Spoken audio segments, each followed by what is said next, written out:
Here at 8 News Now, we are debuting a new series called Cyber Safe Parent. Each and every week, we'll be partnering with Metro Police to take a look at the challenges and dangers your kids can find online.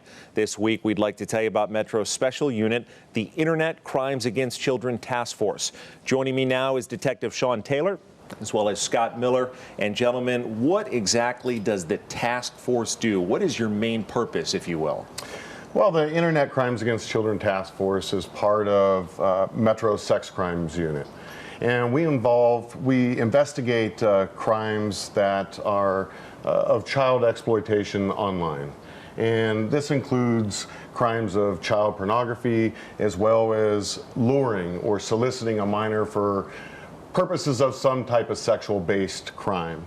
I think I could speak for both of us, our unit, when we got in here.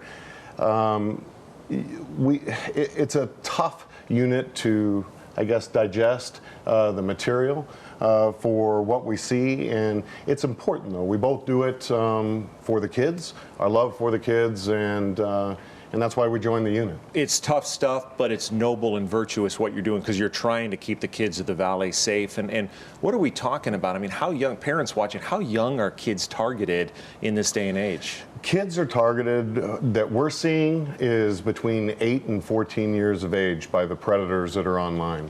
Detective Taylor, how do you find that predators are targeting our children? I think maybe a lot of parents would be shocked at some of the ways they do so. They target children. It's a basic process. They groom to create opportunity, and then once they create opportunity, victimization occurs. They use social media apps with chat and video chat features. Also, we're getting a lot of issues with the broadcasting apps when someone's live and people are commenting, making suggestions as they're posting live videos. And it's so challenging for parents, because you see your kid on an iPad or your computer. It's a very normal thing for parents these days as they're getting dinner ready or moving about the house. You never know exactly what this kid could find themselves into. What do we need to do as parents to be extra vigilant to keep this from happening? What's your advice there? Well, I think for parents, we have to be looking at what our kids are doing. We have to pay attention to our children, and that means that we got to set some boundaries and controls. Our kids we're seeing are going online generally between right after dinner time, so between like 6, 7 o'clock at night, and that's generally the time that parents are winding down, maybe watching a little TV, and then when parents are going to bed, they're coming back online a lot of times all through the night. So one thing is if your kid looks tired the next day, your kid has probably been online all night long. And one of the things we talked about before the interview, either of you take this, is keeping that technology out of their bedroom, keeping it near you. It's just essentially important, isn't it? So the parent has it near them. Absolutely. Parents should charge the electronic devices in their bedroom at night. And there's one good reason for that is also children are having problems focusing the following day in school. We're being told that by some of the teachers.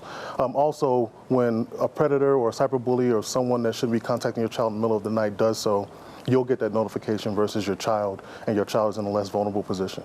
Last question for this interview. What are some characteristics of social media apps that could be dangerous, so parents kind of know what to look for? There's quite a few. 7 basic ones would be a video chat feature or a chat feature in general. A lot of parents wouldn't allow a stranger to talk to their child, but however, it's already happening online. Foreign applications are hazardous. Not that foreign applications, there's anything wrong with them. They're great applications. However, they attract a certain clientele, because when those applications get a search warrant from an American law enforcement officer, they don't have to obey it as much as an American application has to. Some of the other characteristics would be disappearing or vanishing content.